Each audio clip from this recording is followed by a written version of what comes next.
بسم اللہ الرحمن الرحیم۔ محترم ناظرین، آپ کو میری طرف سے خلوص بھرا سلام۔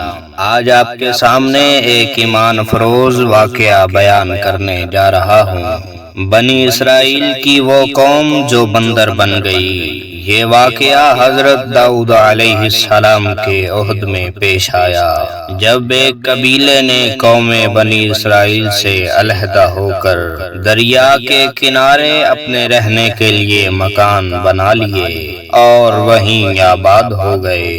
ان لوگوں نے اکثر کام احکام تورات کے خلاف شروع کر دیے تھے۔ ان میں ایک یہ بھی تھا کہ وہ ہفتے کے دن مچھلی کا شکار نہ کیا کریں اور نہ ہی دنیا کی کوئی خرید و فروخت کریں۔ ان لوگوں نے کوئی پرواہ نہ کی اور اپنی من مرضی سے کام لینے لگے۔ جب اس قوم نے اللہ تعالیٰ کی نافرمانی شروع کی تو پھر ان کی آزمائش کے واسطے اللہ تعالیٰ نے دریا کی مچھلیوں کو حکم دیا کہ ہفتے کے دن دریا سے نکل کر ساحل پر آ کر اپنے کھیل کود میں مشغول رہیں اور باقی دنوں میں دریا میں جا رہیں۔ بس اللہ تعالیٰ کے حکم سے مچھلیاں ہفتے کے دن دریا سے نکل کر کنارے پر آ کر پھرتی رہتیں اور ہفتے کے علاوہ دوسرے دنوں میں دریا کے اندر چلی جاتیں۔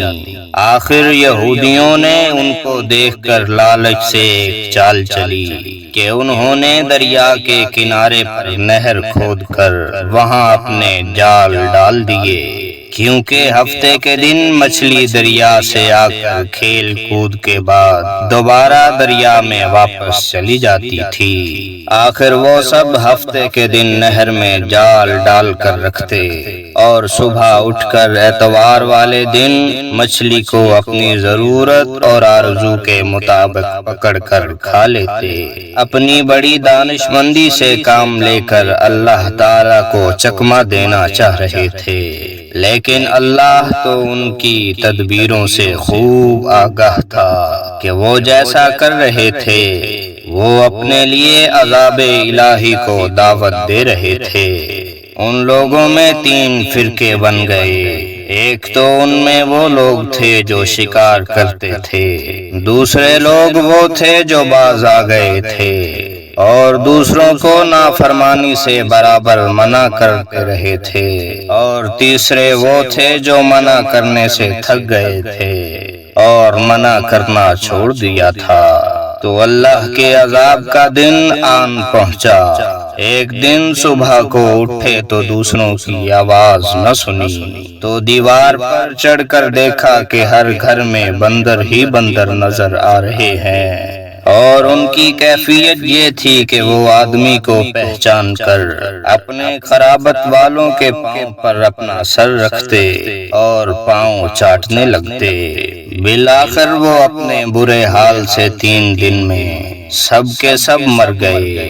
تو مسلمانوں، نافرمانی کے سبب اللہ تعالیٰ کے حکم سے بنی اسرائیل کے چہروں کو مسخ کیا گیا، یعنی ان کی شکلیں بندروں جیسی ہو گئیں، اور ہم لوگ چونکہ نبی آخر الزمان خاتم النبیین صلی اللہ علیہ وسلم کی امت میں سے ہیں، اس لیے زمانے میں گناہوں کے باوجود حضور اکرم صلی اللہ علیہ وسلم کی وجہ سے ہمارے چہرے مسخ نہیں کیے جا رہے، لیکن یاد رہے کہ قیامت کے دن اس نافرمانی کی سزا ذلت مسخ سے کم نہ ہوگی۔ پیارے دوستو، ہماری آج کی ویڈیو کا اختتام ہوا۔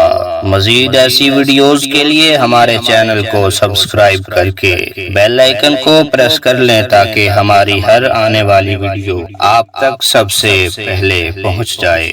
جزاکم اللہ خیر۔